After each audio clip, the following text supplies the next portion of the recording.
Service जी, ये एक ऐसा मोड़ है जहां हमें कुछ सोल सर्चिंग करनी पड़ेगी। सुप्रीम कोर्ट ने भी कहा जो ढांचा गिराया गया वो गलत हुआ, फिर भी आप उसे कह रहे हैं कि ये कलंक का ढांचा था और गिरा तो अच्छा हुआ।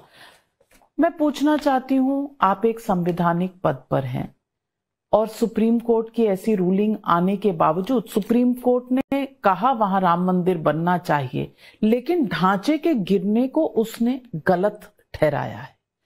मैं आपसे दोबारा पूछती हूं कि क्या ऐसे शब्दों से हमारे देश में कम्युनल पोलराइजेशन नहीं होगा, जिस शब्द को आपने इस्तेमाल किया है, कलंक का ढांचा? देखिए, बिल्कुल नहीं होना चाहिए।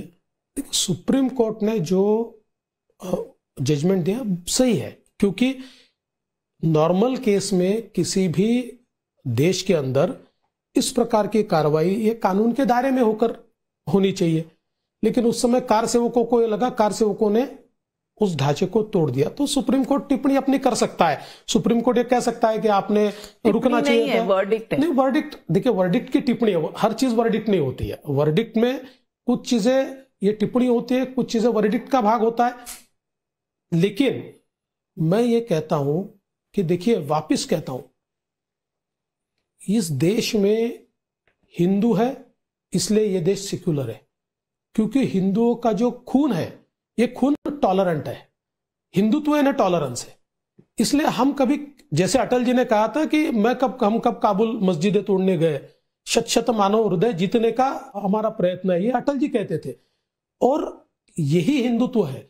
लेकिन ये मस्जिद नहीं थी, ये ढांचा था, और ये ढांचा जानबूझकर मंदिर को तोड़कर, आस्था को तोड़कर तैयार किया था। और जो लोग गुलामी के प्रतीकों को मिटाते नहीं है वो गुलाम ही रहते हैं। और दुनिया में, भारत में नहीं, दुनिया में जहां जहां गुलामी का प्रतीक तैयार हुआ, जब गुलामी से मुक्ति हुई तो उन प्रतीकों को समाप्त किया गया।